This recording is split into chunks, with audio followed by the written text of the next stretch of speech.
Hey guys, welcome back to the K.I.S.R for another review here where we're going to keep it simple. We're going to get straight to the point.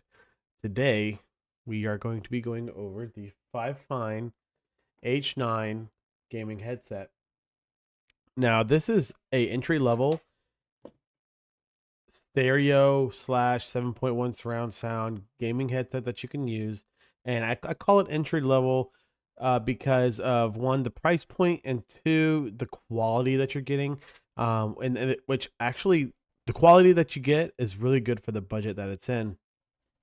And just to start things off, we're going to start with the box that it comes in. It's a pretty neat looking box. You know, it's nothing too fancy. Kind of shows you everything that it comes with. You know, shows you the connections here. You've got all the compatibilities here.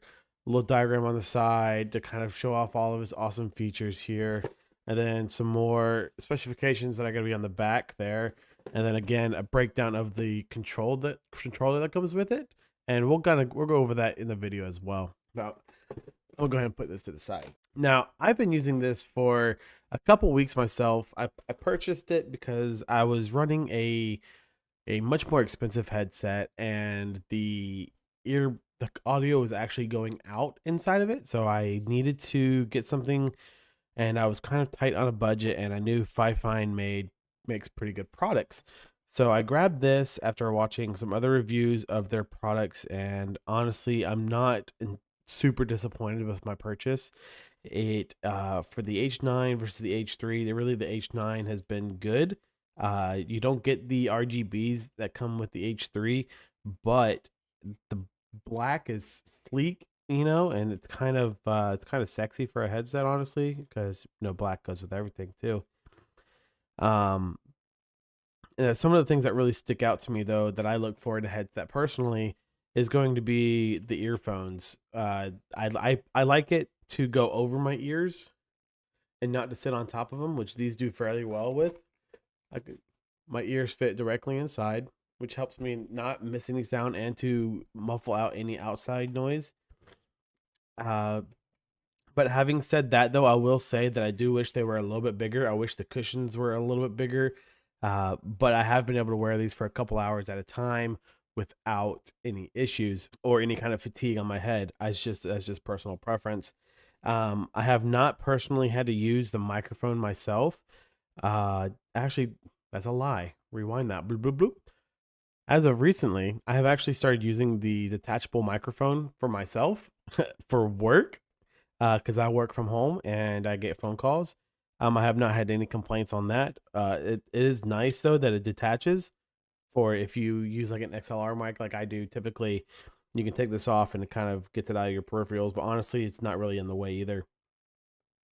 But then another thing that brings, you know, moving on down though, we're gonna go to the very first cord that it's attached to it here. It's a braided line, so it doesn't really get kinked and it stays pretty nice. But it's a 3.5 millimeter. Y'all can see that connection here, and you can plug that directly into your computer or your console controller. Um, but personally, I prefer to stick it into the remote because this is where you're going to get. Let me show you the remote here. This is where you're going to get. You can't really see it that well. Well, this is where you're going to get your audio controls. You can control your microphone. You can control the earphone volume, and then you can also push the button here to turn on the 7.1 surround sound audio. Now, keep in mind that these are smaller earphones, so the 7.1 isn't going to sound theater-ish. Like you're not going to get the epic feedback that you would get from, let's say, like a 50 millimeter driver or anything like that. However, it does add a directional audio that you wouldn't normally get because without it, it's really just stereo. And then these go to a USB, which you know it's honestly it's just a USB plug. It's feels pretty sturdy, but it's just a USB plug. It's a pretty long cord, so if you have good cable management, good for you. I don't. It comes with a clip on the remote, so you can clip it to yourself like that. So there's there, and then I have a hub over here and it just plugs straight in. Rotate it because you never get it right on the first try. There we go. And it's plugged in already. It's ready to go. It's plug and play. There's nothing else additional that you have to do. And well, I lied. There's probably one more thing that you could do, and that's to turn on the 7.1. And you know it's gonna be turned on because the light's gonna turn on. So that's what you get. That's pretty much it. It's a like I said, it's a pretty simple headset. It's got everything you need. It's got audio. It's got surround sound for when you're playing first person shooters. It's got a quick mute on the side here, right there. It also plays out which side is for the volume for headphones and then for microphone. I mean, it's about as entry level as you can get. For like I said, for the budget, it's pretty solid. It does exactly what I needed to do.